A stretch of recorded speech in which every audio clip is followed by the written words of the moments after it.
So welcome to our final week, week 8 of our winter session, Not If, Just When. This week we're going to spend some time talking about a really profound word. It's the word of perseverance, or to endure, to stay in it. I think you'd probably agree with me that there are times in life where just being able to take the next step, to not quit, is all it takes to get through worry, to get through temptation, to endure loss. But it's a lot easier said than done. So this week we're going to unpack this word of perseverance. We're going to take a look at a passage in Romans chapter 5 and 2 Peter chapter 1. And then hopefully give some real practical steps of ways that you and I can better endure or persevere through this amazing gift, but sometimes troubled waters called life. It's going to be a great week.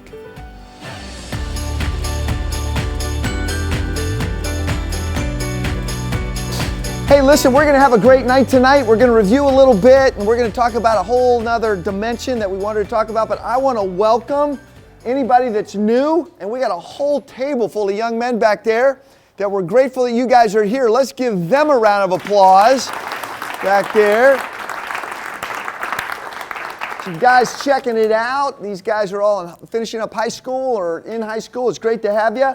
Hey, I want to give you a little promo for the spring, all right? We've got these cards out there. We've got this version of promo piece or another one that's just a half a slip of paper.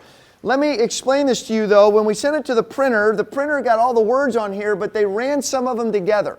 So as you read this, you'll say, who did the grammar? The printer did and got it wrong. So there's words that are combined, but you can make enough out of it. But here's what's really important. Down at the bottom, there are dates on there, and you'll notice that the Monday group is starting 10 days before the Thursday group. Just trust these dates, okay? We've done high-level research on this using a calendar, and due to things like Easter and spring break and all that, just follow this, all right? And you will be fine. So Monday, April 6th, we will start up here again, okay, after tonight. So you're going to have a little break, which is plenty of time. If you guys want to, I want to give a shout out to Paul Garland back there. Give him a round of applause. You guys may or may not know this, but Paul, literally on top of a full-time job, comes every week, videos this thing, and then edits it. He's a professional at this as well. And so about a week after each week that we meet here, it's on the Grace website. So we literally have guys in other places using this stuff. It's kind of crazy doing this in smaller groups in other places because of this. He's even got a live stream going out to some people, and so it's pretty cool. So all the stuff that you guys share every week is just going all over the world, kind of like the coronavirus. It's just amazing. So just be as vulnerable as you want, and it's just amazing. Right, Paul? So it's just perfect. Hey, so let's do this for a minute. We're gonna jump ahead, but let me just say a prayer. Can we do that? Lord, thank you for this incredible day. Thank you for the gift of our lives. And in these moments that we're going to tarry together tonight, I just ask that, Lord, you would do what each man needs in a way that only you can do it, to the glory of your name. Amen. Hey, so we've been spending the last 7 weeks talking about not if, just when. What did we mean by that? Can anybody summarize what is meant by that statement right there? Can anybody please tell me you can do that? Anybody? Anybody? Like, what does that statement mean, not if, just when? Good. I'm really glad you guys came for the last 7 weeks. It's been a great session. It's all going to happen, it's just a matter of when. Yeah, it's all going to happen. Thanks, Frank. It's just a matter of when. We're 7+ billion people on the planet. We all have different DNA, all different personalities, all different abilities, but one thing we have unbelievably, woefully in common with each other is this. We're all going to face loss. We're all going to face temptation. We're all going to face failure. We're all going to face, right? We've done this every week. We've looked at stuff, right? And has there been anything maybe we'll get back into this maybe more in a little bit, but for any of you, I know I didn't prep you to think about this before you came in, but any high water marks maybe during the last 7 weeks for any of you that say, this was really helpful when we talked about this, or this was a big idea for me, or this was a very helpful concept, or, anybody. I'm not trying to pressure, but anybody. Yeah, thank you, Will. Real loud. It's great. Goody, this was actually a dip down into a really bad place, and it happened on Tuesday night for my wife and I. You know what we've been through and what we've been dealing with since 2018, and just been amazing leaps by the grace of God with everybody around us. And then between the two of us, we had an argument. Well, let's level the playing field. Anybody here married had an argument? Okay, we'll go. So instead of, we both have a threshold where there's that light switch that can be flipped, and you can either make one or two courses of action. You can make it go far worse in a bad direction, or it can diffuse the situation and start to heal. Well, we both chose poorly. And so it slowly started to step up and escalated to the point where it was as bad as we've seen in probably the better part of 2 years. And it has taken us this long to slowly recover. But what I will say is that, again, it's not if, just when. I was thinking that was never going to happen again. It's to the point where I told her, it's like, that side of me, I don't ever want to see again for the rest of our lives. I'm sure I'm going to feel certain things, but I don't want it to ever come out. I want to use the things that we practice here and listen to the Holy Spirit in those moments where you get that light switch moment and turn and flip the light on instead of turning it off and staying in darkness. And again, it wasn't if, just when. I thought it was past. We thought we were past it. Thank you, Will. And it hit us. It hit me right in the balls. Very, very, very vulnerable. Thank you for saying balls on the video. That's helpful too. Because I don't care, but ready to go. Hey, would one of you guys close that door? Because that thing's making a little bit of noise. Will, I want to comment, and then we'll go over here what you said, because this is really important. You know, we've talked about this word. We're not going to review everything, but we talked about this word desire. Do you guys remember that word? We talked about this the second week about temptation. We spent 2 weeks talking about this. One of the things we said about this word is that it's not going away. It is here to stay. Right? Just like gravity. This thing is not going anywhere, and there's a reason. We were created out of desire. God did not have to create us. He was not obligated to create us. He created us because He wanted us. And He wanted the world that He created. And what He created declares some things about Him. We don't have time to go into this. We'll do a week in the spring on the body language, but even our bodies are declarations of things that God's trying to say to us about Himself.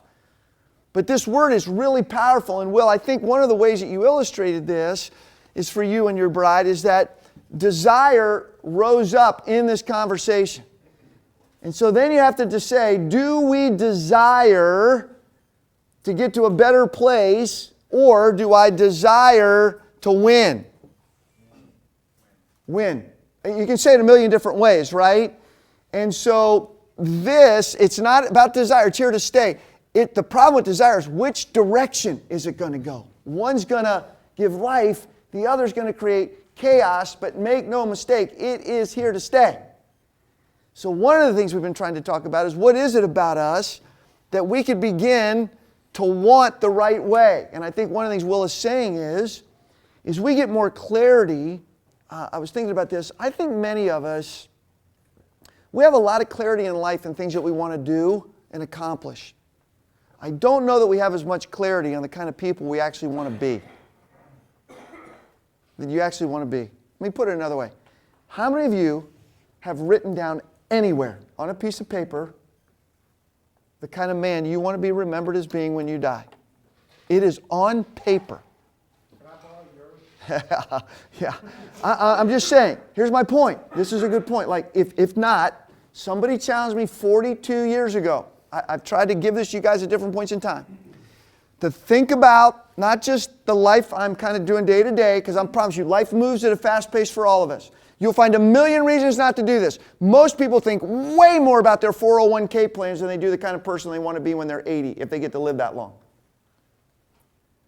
And this is your life. This is why we call it Ironman. Ironman is simply a one-day endurance race. Your life is 60, 70, or 80 years. And we think more about money, but what your kids and your relationships and your coworkers are going to remember is actually you. Like my dad, this is not a portrait of him by any stretch. My dad has passed away. I think of my dad all the time. his life speaks to me and has from both sides of the grave. Do you know what I mean by that? Now the question is, what do you think, where do my thoughts about him now come from? My experience was when he was actually alive. But most of us don't think about the fact that people are going to have memories of us when we're not alive, and they're going to be built on what we're doing with them right now. So, this has challenged me to think about not just what I want to do or accomplish, which aren't bad things, but even most importantly, what kind of person do I actually want to be? So this mentor of mine challenged me to develop a document which I have continued and I continue to work on, and it starts out with a bunch of I am statements. It's not like I hope to be, I want to be. No, it's I am. I am a man who loves God, and I've written some of that means. I am a man who loves his family. I am an encourager. I am a learner. I am disciplined. But these are things over time, over literally the last 42 years that I've worked on. Am I perfect all the time? No, that's not the point. But when I don't leave it up for grabs and I put a stake in the ground, I promise you, my life is different now because I've gotten clear about what I want more and more and more. And Will, thank you, because so are you. That experience is either going to drive you to the right place more, or it hardens your hearts and you get more of the same and it doesn't work. Yeah, we had one more back here, and then I'll go over here, Jasper, and then we'll, yeah. Highlight is finding this group, this table here. Even though I'm not in the inner circle, they got me on that kind of outer edge. We'll get you another chair, brother. We can push back. Yeah, for two reasons. One, they have more gray hair than I do. Honestly, for real, is very accepting. Yeah. And I've been dancing around joining, you don't join this church, but coming to this church regularly. And these guys kind of kicked me up into the edge, even though I've only been here one time with them at the table. It was that work that much fun. Thank you. You know, there's a reason when we've often thought about, there's a reason we have round tables. And here, it's purposely, and a lot of you guys have been together for a long time, and we're trying to give you the chance to feel where there's a good fit, but there's a reason for this, because we're hoping over time friendships will be catalyzed. And you will be in each other's lives, that maybe you know that at least 6 or 7 other guys are praying for you during the week. That you got to know each other enough to say, hey, I need some help with something on Saturday. Any of you guys available? Will you pray for this for us? Hey, man, can we just go out? You say you have some experience with some of this stuff. I don't. Could we get together and talk about that? Some of you older men in this room, there's some younger guys in this room that would love for you to just pull your wagon up next to them and say, hey, you ever want to get coffee and just talk? They're a little bit too shy to maybe do it to you. And some of you younger guys, there's some older dudes in this room that, man, if you don't take advantage of their scars and their successes, you're kind of being foolish. Like, you don't have to repeat some of the same crap they've done. And go some of the right things that they've done and learn. Make the road a little easier. But this is why we're here. Because most men want friendships but tend to shy away from them. Most men, as they get older, have fewer friends, not more. And isolation typically equals trouble. I'm telling you. And then when it gets bad, they go, hey, can we meet? I don't know, man, stuff's been going, how long has this been going? Oh, about 2.5 years. Really? Yeah, well, that would have been a lot better had we talked 2 years ago. But, do you see what I mean? It really helps. So thank you. Way to lean in, man. Jasper? So desire, you can choose those. So one of the things that we talked about was you can want what you want. Yeah. But you got to also want what your wants lead to. Yes. And that made me take inventory of a lot of things. Like, okay, I want this, but where is that going in? Where's it going to end up? Where's that going? It's a great French proverb that we've used around here a while. It says you not only have to want what you want, but you also have to want what your wants lead to. We don't just get to want something. When you want it and activate it and get it, it actually gets something. You better want that. Another way to say it simpler is you're going to reap what you 100% of the time. I didn't say this. It's not my idea. It's the Lord's. But I just know it to be true. It's really helped me to know this too, because I don't feel like I have to fight people anymore. I don't feel like I have to talk people out of stuff anymore. It's like, knock yourself out. Just knock yourself out. And when you're finished, then we can talk. Because at some point, you'll have had it. You know? So look, tonight we're going to keep going, can we? This is really good. I want to read you something. Paul, if you could throw it up there for a minute, I want to just read you a little quote by Madeline Engel. It says this: those who believe that they believe in God, but without passion in the heart, without anguish in the mind, without uncertainty, without doubt, and even at times without despair, believe only in the idea of God, not in God Himself. Do you know what I mean by that? Let's leave it up there for a minute. You understand? Those who say they believe in God, but without passion in the heart, anguish in the mind, without uncertainty, without doubt, and even at times without despair, only believe in the idea of God, not God Himself. What I think is being said here is this, is that life uncovers our truest thoughts of God, and sometimes what we believe in are just our ideas. Because a lot of times you think, well, if this happened, then I don't want God. And it's like, you don't want God? Like, what are you talking about? Like, what kind of God did you think you believed in? And when it comes all down to it, and everything gets filtered away, maybe you're going to find out that God is still standing when all this other stuff goes on. That's why the first week we talked about the power of foundations, right? And so what I want to talk about tonight is the reality of the need for all of us to persevere. The need to persevere. And I want to show you a clip of a guy that some of you may have seen him before, Nick Vukovic.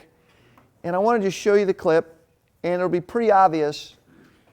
This guy's had a profound capacity to persevere. So watch this, and then we'll share a few thoughts. We'll get into groups, and then we're going to talk a little more. Okay? Enjoy this.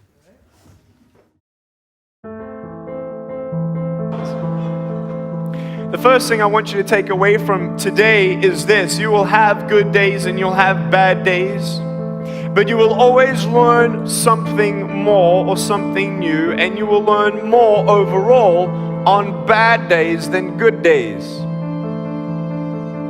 You will learn more about yourself, you'll learn more about relationships, you'll learn about life and principles, and it'll build your character. If you're a person who wants, let's say, improve on your character of patience, let's say, don't complain when you're waiting in a line. You ain't going to grow in patience until you're put in a place to wait.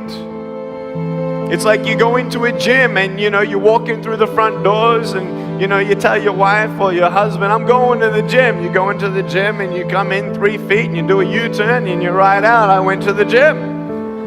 Ain't gonna do nothing. You gotta go in there, and what are you gonna do? You gotta pick up the weights. And you exercise the muscles that you want to build.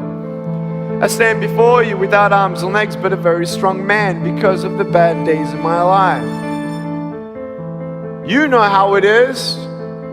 If you didn't go what you've gone through, you wouldn't be who you are today. And I'm not belittling your pain, and don't worry, I've seen pain in my life, and I've seen not only in my life, but people's lives, and people say, well, at least I have no arms, no legs, and then what am I supposed to say? Well, at least I'm not an African orphan who's dying at 4 years old, and I met that person. What about the 10-year-old girl that was bought for $700 in Mumbai and kidnapped as a sex slave to have 350 clients before the age of 13, pregnant at 12, put the baby under the bed while she works on top, abandoned by her family. After she pays her debt of $700 after 3 years with her child, she leaves on the streets of Mumbai hoping for a new life. No family, no job, no food. Her baby needs food. She gets raped, beaten up on the street. She comes back to the only way that she knows how to make money. She goes back to the brothels. She gets pregnant at 15 the second time, and then that child dies. And at 20 years old, she comes up to me. Yes, I have met this woman. She comes up crying. She says, Nick, I just found out I got HIV/AIDS. And I got fined for being a prostitute. What do you say to that? You may have arms and legs, but unless you know 3 things. Number 1, who are you and what your value is? Number 2, what is your purpose here in life? And number 3, what is your destiny when you're done here? If you don't know the answers of any of those 3 questions, you're more disabled than I.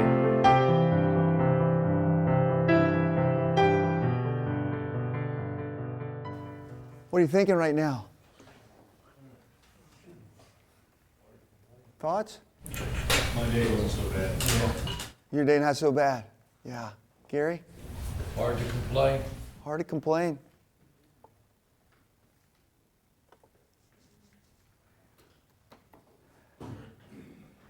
You know, at some point, life's going to require us to dig deep, isn't it? Everybody has it tough at some point. At some point, you're going to have to hang on just a little bit longer. And I would even say this. At some point, you're going to have to dare to trust the Lord anyway.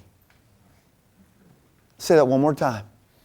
At some point in life, you're going to have to dare to trust the Lord anyway.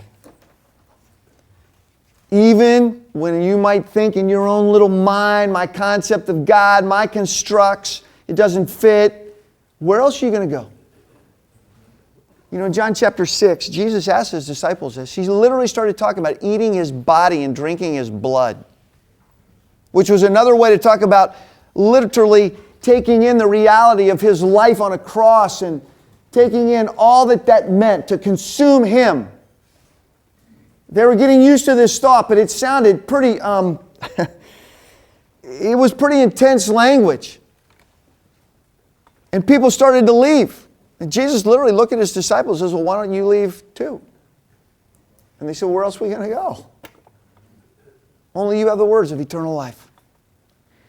And so I think sometimes life's just going to require us to just persevere. Let me give you a definition of it because it's an important word.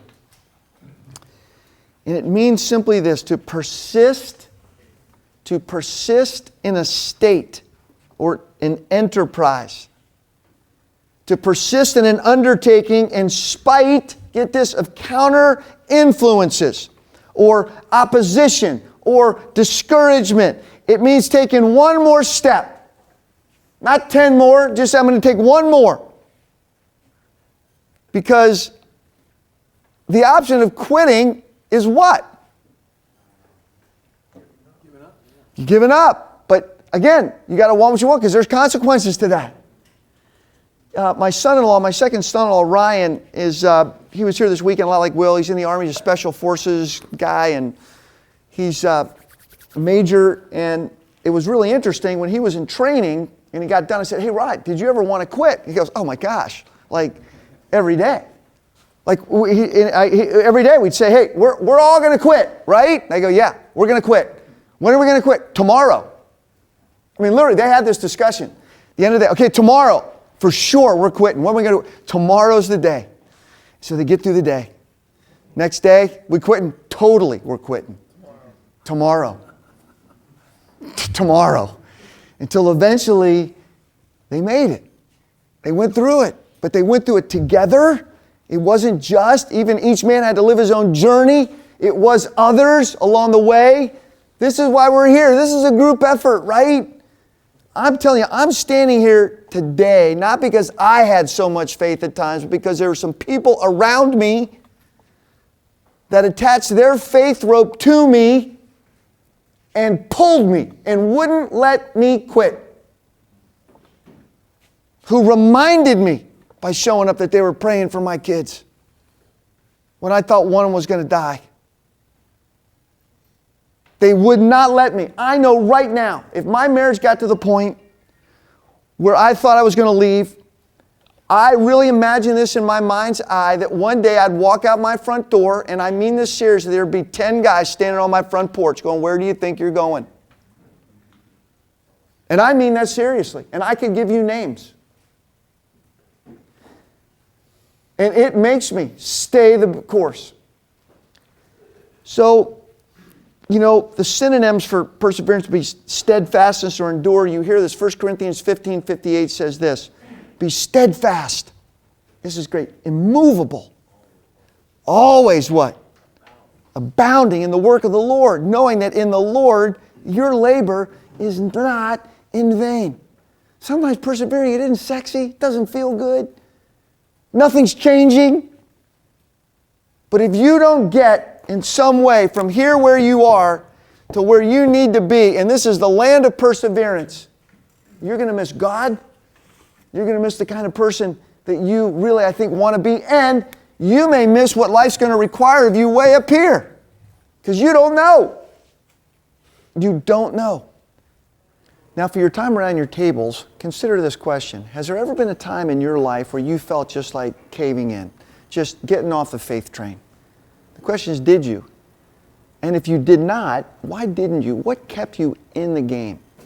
Secondly, why do you think that certain people have just this cylinder of stick-to-itiveness to just hang in there? What does it take to hang in there just a little bit longer? And what are the benefits of not quitting? Enjoy this time around your tables.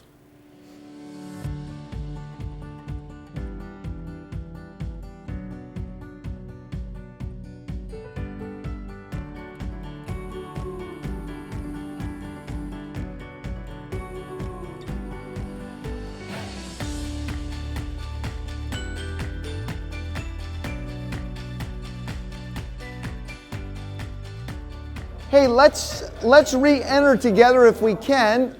Excuse me, because I want to make sure we have enough time to show you this other little clip and maybe process some things that we're taking away from this session together. All right?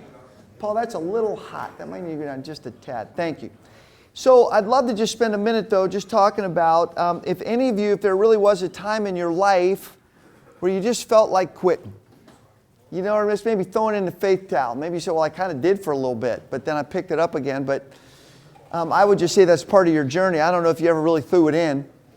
But I'd love to just hear, like, why didn't you quit then? I mean, what kept you in the game as hard as it was? I mean, anybody. I'd love to just maybe a couple guys just share a thought or two, or anybody. It'd be good to hear from this. Yeah. Yeah, thank you.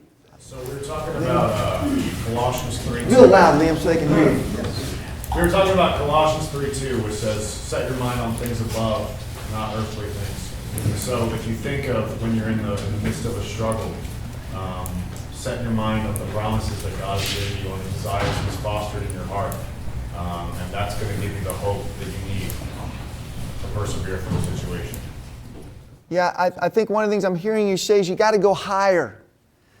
You know, usually when it requires, you got to go higher. And I think one of the things that this does, it right sizes stuff. I think we're going to see this in a minute. It's really easy to think where we are is the only reality that you're ever going to experience in life, and it's never going to get better than what it is right now. Well, Paul would happen to disagree with us when he said this: to die is actually gain. And to be with Christ, he says, isn't better. He said it's far much better. I don't even know if that's proper English. But he's trying to say that wherever we are, and again, we're human beings. I get this. This word perseverance, we'll see it's all over the Scriptures. But one of the things I think that does help us is what you're saying is you go higher. That you tap into this reality, but it's not the only word. It's not the final say. It's not the only thing that there is. I think that's huge. But it takes time to practice that, right? I mean, some of us have grooved staying earthbound pretty well. Remember we said at 30,000 feet, you're in a plane, what's always true? Besides it's cold, I get that. That's the bad part of the illustration. We're not paying attention to that. But the sun is always out. Always. So learning to kind of keep that mindset when we're down in the earth, kind of romping around in the mud, really takes some time to keep on that train. Yeah, Nico? So on the first question, as everybody was going around and sharing their examples, I couldn't think about a specific moment in my life where I wanted to throw in the towel and the faith towel, right? Yeah. Well, what came up for me is it was a series of moments. Like every time I'm feeling down and out, I'm feeling beat up, beat down, depressed, whatever it is, right? And feeling like the act of running for me was throwing in that towel. Yeah. Right? The act of running from what I'm experiencing and feeling right now because I don't want to be feeling it and I want to be going through something better. I want to feel better. I don't want to feel like this. And the act of running from that emotion, whether it's through porn or drugs or sex or drinking or whatever it might be, whatever everybody's vice is, but running from that moment because I didn't want to be there, I feel like that was me throwing in the towel because I didn't want to go through the program God was putting me through. Well stated. So let me ask you this. What would it look like to have persevered in those moments?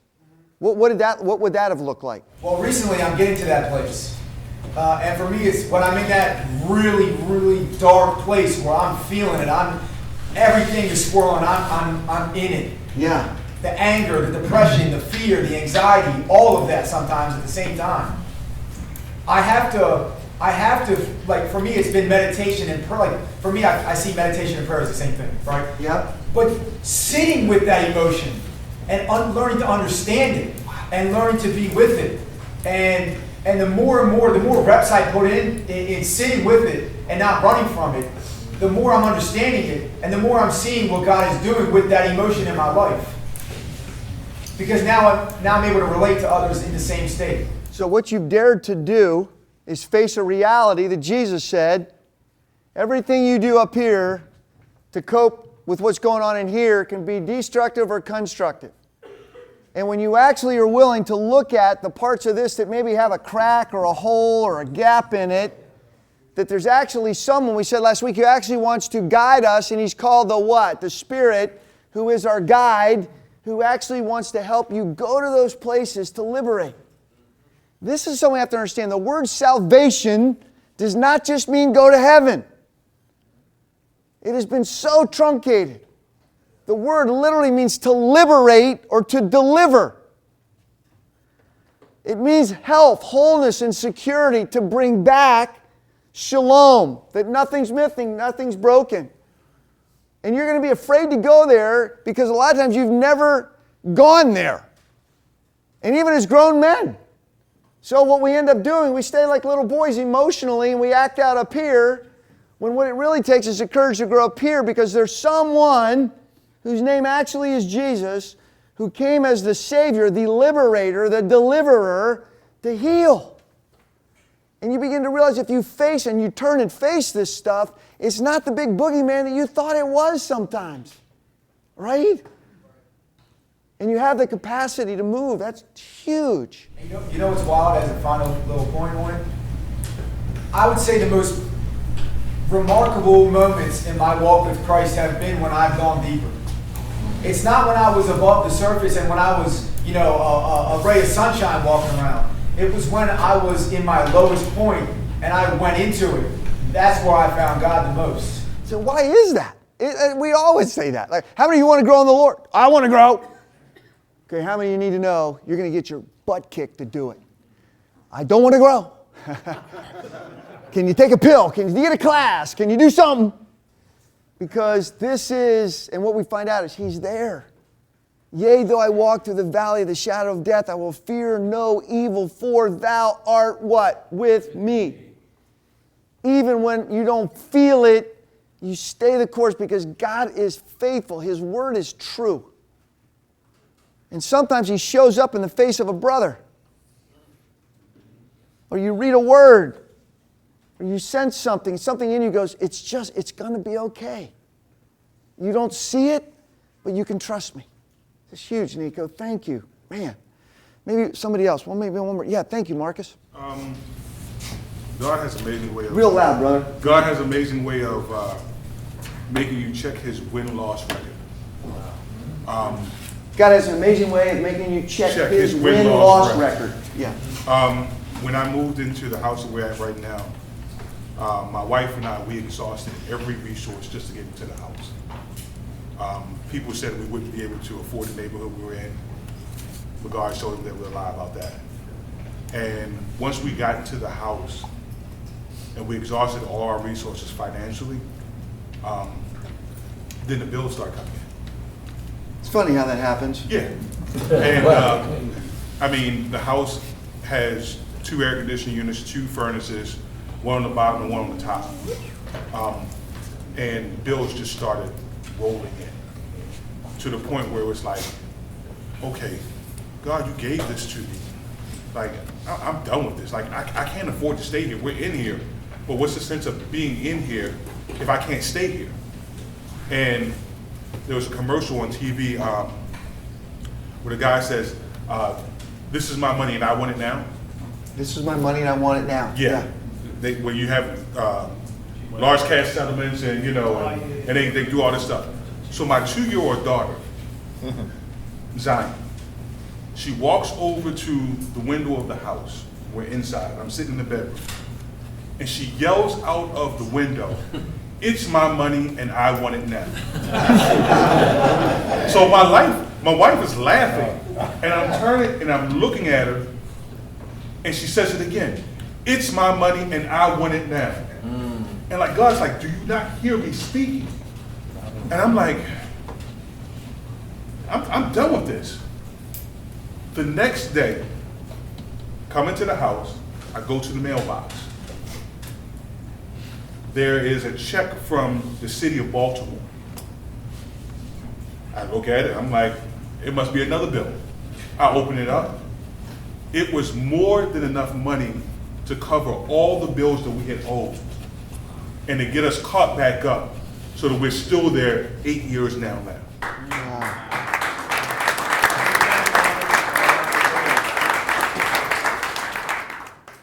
Wow, that's good stuff, man. So let's turn to Romans chapter 5. And let's watch what Marcus and Nico and others are saying here. A couple quick verses. This is beautiful. Romans chapter 5, verses 3 and 4. Just to highlight this. Paul's talking, let me start at verse 2. Through whom you have gained access by faith into His grace, in which we now stand. And we rejoice in the hope of the glory of God. But not only so, we also rejoice, get this, in our sufferings. Really? We rejoice in our sufferings because we know that suffering produces what? It produces the capacity to persist in a state or enterprise in spite of counter influences. Suffering produces in us the capacity to take one more step. We'll quit tomorrow. Suffering produces perseverance. Perseverance what? Character. How many of you want character? You think you just get character? You think you just get a great marriage? People, I want to have a marriage like yours. You're like, dude, they've been married 55 years. Do you know what they've been through in 55 years? You don't get like that just because you're married. That's filled with suffering and joy. I mean, literally, and laughter and losses and heartache and late nights and funerals and weddings. It's all of that. You don't get that without this. Then he goes in hope, in character and hope. And hope does not disappoint because God has poured out His love in our hearts by the Holy Spirit. Let me ask you this. What's the bridge between suffering and character? What's the bridge? Character. Yeah. Perseverance. How many of you guys feel like suffering is just useless? It's not unless you choose to be. Suffering, all of us have even said, Nico, you said it well.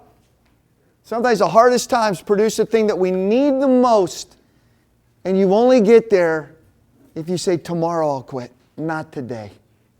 Not today. James even goes as far as he says this. He says, count it all joy, my brothers, when you encounter various trials. Really?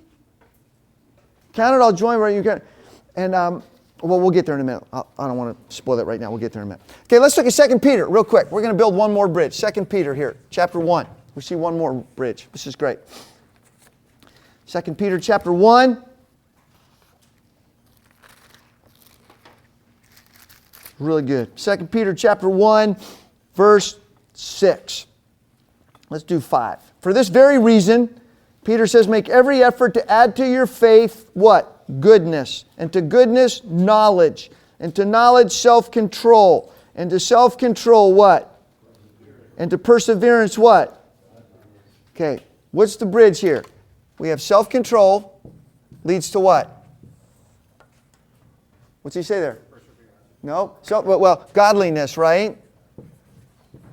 Godliness, but the bridge, as Matt was saying, self-control. If you have self-control, if you do the right thing, it'll lead to godliness. What's the right thing? Perseverance. You have to persevere in what? Self-control. Self-control leads to perseverance. Perseverance in time leads to godliness. I kind of would like to be godly, more godly in my character, more loving, more robust, more kind, more joyful, more peaceful. Well, part of it is hanging in there. This is why Nick Vukovic said if you want to get patience, actually go someplace that actually maybe requires you to be patient. You want to be more kind, maybe be around some people that maybe require a little bit of that to get it. I mean, I'm not saying this is easy. I'm in the same boat trying to work on this kind of stuff, but these bridges are huge. So let me encourage us in this. One of the things that's helped me, James says this, count it all joy, my brothers, when you encounter various trials. It's James chapter 1. Because know that the testing of your faith brings about what? Perseverance or endurance. And let perseverance have its perfect result so that you might be perfect and complete, lacking in nothing. Another translation says it this way. Consider it pure joy, my brothers, whenever you face trials of any kind. Is life going to bring trials? Yes. Because you know that the testing of your faith develops perseverance. Perseverance must finish its work so that you may be mature and complete, not lacking anything. How many times in your life do you think that you never got into the maturity zone because you just quit too early? You bailed too quick. I'm afraid to have that conversation. I don't want to have to look at that in my life. And so here's what you don't do. You don't grow up. And I'm saying this to all the young men in this room. I'm telling you what. If you don't think you can't stay emotionally where you are right now at the age of 45, trust me, you can. You can be right where you are now emotionally and just look older and maybe even have a couple kids. That's a frightening thought. And how do I know? Because it was true of me. And it's true of some of you. And the capacity to take a look is huge, right? Hebrews chapter 12 says this, therefore, since we are surrounded by such a great cloud of witnesses, let us throw off every hindrance and every sin that is entangling us. And let us run with what? Endurance or perseverance, the race that is set before us, fixing our eyes on Jesus Christ, who for the joy set before Him endured the cross. Paul's saying, look, here, there's a bunch of people that have gone before us, you guys. We're not the only one. They've run the race. They hung in there. And he's saying, you too. And here's how you do it. You fix your eyes on somebody who endured the brokenness of humanity for us. And he saw through it to a cross. To a kingdom. He saw through the cross to the goodness that we can have. So what gives me the capacity to endure? I would say this, for a couple really specifics, you have to have a compelling why. You have to have a big enough why. Here's what Paul says, and I'll give you a practical example. 2 Corinthians chapter 5, Paul says this, for the love of Christ compels me. It catapults me. For I am convinced that one died for all, therefore all died. And this one, Jesus Christ, died so that those of us who actually live would no longer live for ourselves, but for Him who lived and died on our behalf. And then he goes on a little bit further and he says, therefore we don't look at any man according to what he is in the flesh. Though we once knew Christ in the flesh, we know Him thus no longer. Therefore, if anyone's in Christ, they're a new creation. And he says, all this is from God. So what's the compelling reason? I think that we stay in this place because of the love of Jesus Christ, that God is doing a work, and what we see is not all that there is. This is why Paul in 2 Corinthians 4 said this, therefore we do not lose heart. We don't lose heart. We don't quit. Why? Because the outward man is decaying, but the inner man is being renewed day by day. Because these light and momentary troubles that seem so big, Nico, are producing for us an eternal glory that far outweighs them all. For we don't look at what is seen, but what's unseen. See, we have eyes to see what's hidden, Liam. That's what you said. Because what is seen is what? Temporary. And what is seen is what? Eternal. Big enough reason. So, I told you guys that my son-in-law, Ryan, is a major in the Army. And my daughter, Jessica, they were down at Fort Bragg. And she is friends with a sweet gal named Allie. Mother of 3 sweet girls. Allie's husband was killed by a roadside bomb a year and a half ago, his last tour. He had already been injured once with a brain injury, survived that, healed up. And while he did, he's from Massachusetts, he started a foundation for wounded soldiers in Massachusetts. After he was healed, he went back into the Green Beret Battalion, and he was literally on his last run and was hit by a roadside bomb and killed. So here's Allie left with 3 little girls. Well, it so happens that this year at the Boston Marathon, that foundation that man started who died, they're raising money for Gold Star families. Some of you may know that Gold Star families are families of fallen soldiers who died and servants. So Allie asked Jessica, she goes, Jessica, would you run Boston with me in honor of my husband and a friend? Allie's not very fast, but she said, Jess, I need you to train me. Now, my daughter's 4'11". Her pace is about this big, I think. But she is a little runner. She's pretty tough. What do you think Jess said? Yeah. So I had a chance to have dinner, my wife and I, with Allie and some other friends, and she's an incredible woman. Her whole life was changed in a day. And so they're going to go run 26 miles, not just for her husband, but for a lot of other people. And I guarantee you they're going to finish. I don't care if it takes 2 days. They're going across that finish line. And it won't take 2 days. But my point is, a compelling reason. Now here's a sidebar. What do you think Jessica and Allie and this other girl, Jen, are learning about friendship training together? A lot. What do you think Jess is learning about just courage from watching Allie? You know, crazily, Jess didn't even, she just set up a little website for anybody that wanted to give. She sent it to me. We're going to give a little to support the team and what they're doing. And I just sent it to a couple people. One guy decided he wanted to give $5,000. I didn't ask him to give a dime. But I didn't know this, but he said, those kind of people are on my heart. They suffer like very few people do. I can't do a lot, but I can help with that. All I'm trying to say to you guys is this. It shouldn't be unclear to us that life is going to require more moments. These moments where you're just going to have to dig deep for a little more. And guess who dug really deep for us? Anybody? Christ. Jesus Christ. He left heaven's glory. He didn't cling to anything. He saw through a cross for our salvation, and He promised that I will never leave you, I will never forsake you, don't quit. So here's a few things that have helped me think about running this race with our eyes fixed on Jesus. Number one, you've got to learn to develop a distant runner's mindset. You're going, Goody, I've never run a mile in my life. You don't have to when it comes to life. What I mean by that is this. You've got to learn to see the unseeable and know that this life is significant and it's great, but it's also broken and it's not all it's going to be. You have to let those tensions live together. Here's another thing that distance runners expect. They expect pain at some point. Trust me. I've been there. I ran a marathon with a good buddy of mine, Trent Gladstone, and it made me mad because I'd run a few and he was running, it were 13 miles. I go, Trent, how you feeling? He goes, man, I feel awesome. 15 miles. Trent, how you doing? Man, Goody, I'm doing great. At this point, I could feel my toenail on one of my big toes starting to come off. I looked down, it was bleeding. 17, Trent, I'm feeling awesome. At 18 miles, I didn't ask, but this is what I hear. Goody, yes, I'm done.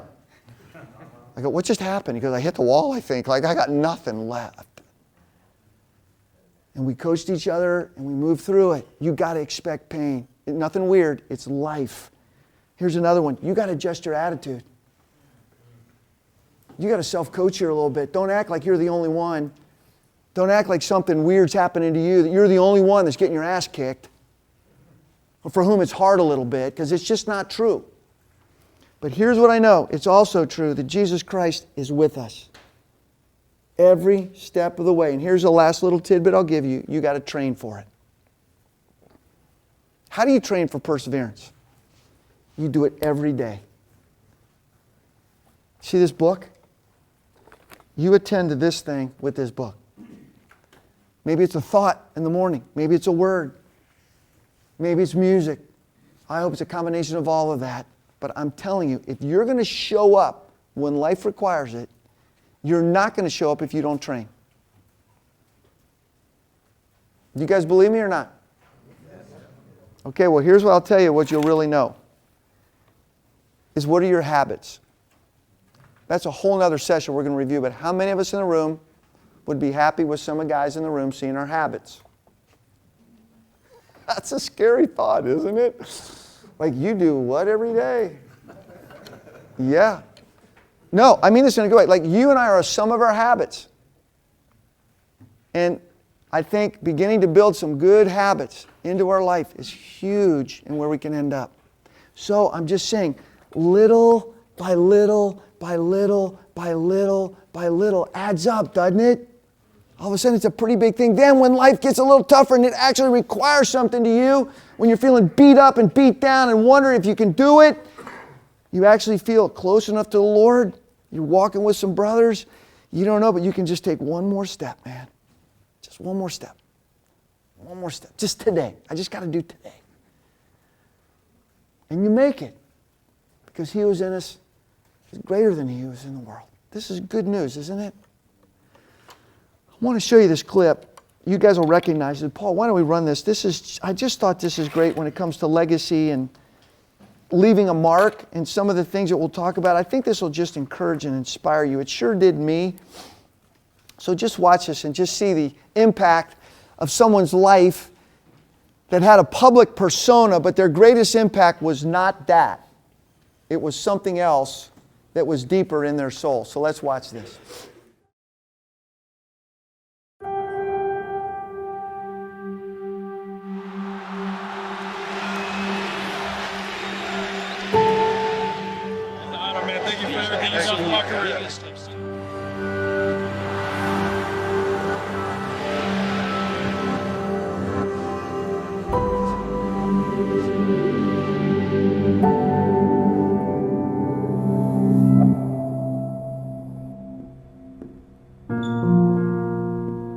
I have no idea who's coming. Like, literally, no idea.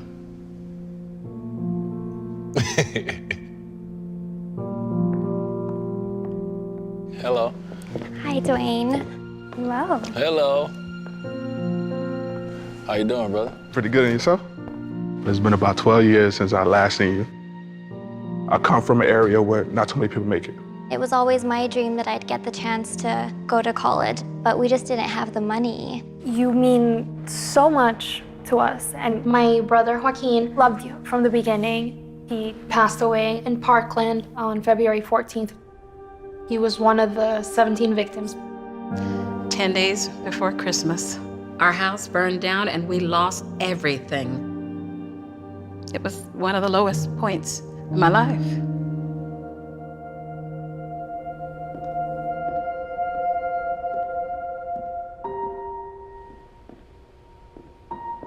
Hey, Dwight. How you doing, Miles? You were the joy of my life, but I was dropping the ball. That day that I just couldn't do it no more was the day that I was gonna have to turn myself in. And I seen the tears just fall from your eyes. Your mama went down a road, Dwayne, that I didn't ever think I'd come back from.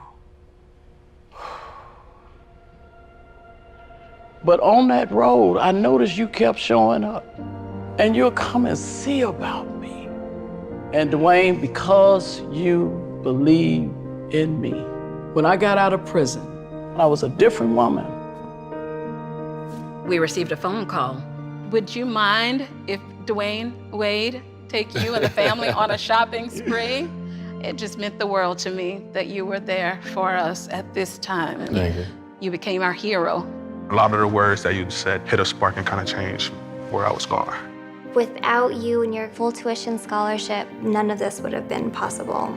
You're not Wade, the basketball player, the legend. You're the human being that took the time and on his own wrote my brother's name on his shoe, and you cared. When you bought your mama that church, you don't even understand the lives that you changed. So I don't have a jersey, but I brought you this. I don't have a jersey to trade with you, but I definitely have this. The blazer that I wore to my first job interview. My cap and gown from graduation. This is important because Joaquin wore this in his last championship. My family wanted you to have it. Please don't forget my brother, Joaquin. Having you as a role model has made all the difference. One of the special robes that you gave me, purple symbolized royalty, and you are royal in everybody's life that you touched. You completely changed the course of my life. I know my brother is with you always. It wouldn't have been possible to be here if it wasn't for you. I am more proud of the man you have become than the basketball player. You are bigger than basketball.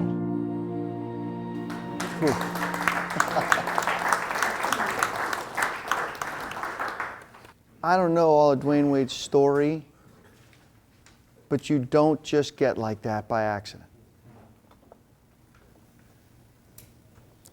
Did you hear what his mom said? You just kept showing up, Dwayne.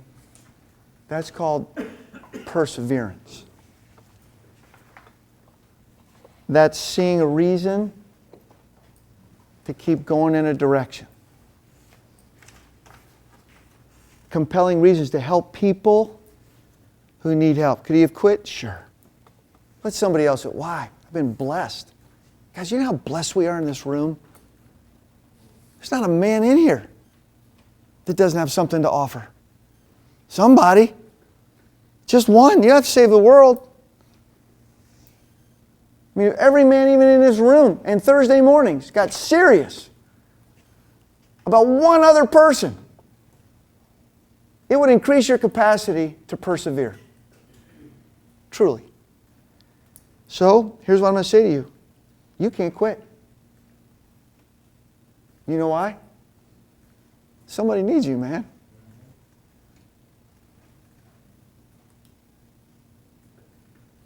I'm here because some guys didn't quit on me. And my prayers, I want to be that for some other men. We need to be that calls the best out of each other. Some of us are living level 3. We could be 6s. Are you in? Yes. This is powerful stuff. I guarantee you, all those jerseys Dwayne Wade had, the ones that mean the most to him, are not LeBron's. I guarantee you, it's some of those other ones. And not that LeBron isn't great. I'm just telling you. It's really interesting. When Kobe Bryant's, passing, nobody's talking about him as a basketball player per se. Everybody went on a hug your kid thing because of him and his daughter. Everybody knows he's a phenomenal basketball player, but there's hundreds of them. Maybe not to his elite level, but there are many of them. But what people really are starting to know is what kind of dad he was. And how he thought about other people and what he did with his resources. That's a different thing, right? You endure. So we got about 2 minutes, but I'd love to hear maybe one or two of you this. What are you taking away from our time? What are you leaving here with? If you spent 8 weeks of your life on a Monday night hanging out with a bunch of other guys, what's this session meant to you? Don't give up. Don't give up. Take it, Brian. Amen. Dave? Foundation that will endure. Yeah. Build a foundation that will endure. And it's there. Just build on it, right?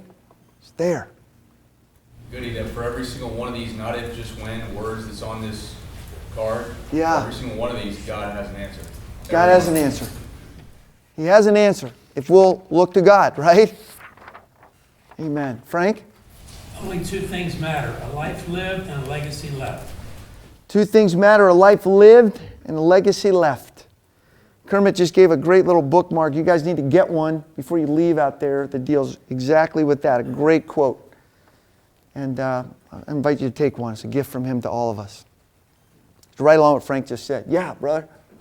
For me, it's like asking the difficult questions for when that not if shows up, when that shows up, and what is that question we touched on earlier that's I have to want what my wants lead to, but it's just asking difficult questions in difficult, or actually it's really asking easy questions in difficult scenarios, right? Good. And having the wherewithal to ask those questions, so that's a big question. Amen. So good. So, so good. Yeah, thank you. Life worth pursuing. It's a life worth pursuing, right? It is. Go a lot of different directions. It's not going to get any better than pursuing it with Him. Well, I want to honor our time. This has been amazing, you guys. And we're going to come back, just so you know, in the spring. And we're going to take 8 sessions from the last 3 or 4 years. We're going to take 8 different ones. And we're going to try to summarize in 1 week what we did in 8 weeks. So, for instance, we're going to do a week on pulling back the curtain.